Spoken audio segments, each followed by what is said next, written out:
একজন মুফাসসিরে কোরআন, আমি একজন আলেম, এর বাইরেও আমার সবচেয়ে বড় পরিচয় আম আ সিটিজেন অফ বাংলাদেশ। আমি বাংলাদেশের একজন সাধারণ নাগরিক।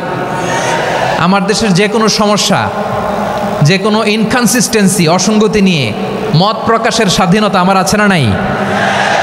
আপনারাই তো বাক স্বাধীনতার কথা বলেন, ফ্রিডম অফ স্পিচের কথা বলেন, বাক স্বাধীনতার কথা বলেন। আপনারাই যদি আবার কোনো মন্তব্যের কারণে বলেন যে রাজনীতির মাঠে আসেন, দল করেন, দেখি কতটুকু পারেন, এটা ঠিক হবে না। তাই প্রিয় ভাইয়ের, আসুন আমরা দল মত নির্বিশেষে কাঁধে কাঁধ মিলিয়ে সোনার বাংলাদেশ গড়ি, দুর্নীতিমুক্ত বাংলাদেশ গড়ি, যে বাংলাদেশের জন্য রক্ত দিয়েছে আবু সাঈদ, যে নতুন ভোরের বাংলাদেশের জন্য রক্ত দিয়েছে মুখ ভরা, যে নতুন বাংলাদেশের জন্য রক্ত ঝরিয়েছে 24-এর যে গণ অভ্যুত্থানের প্রত্যেকটি শহীদার। আওয়াজ করে বলেন ঠিক কিনা?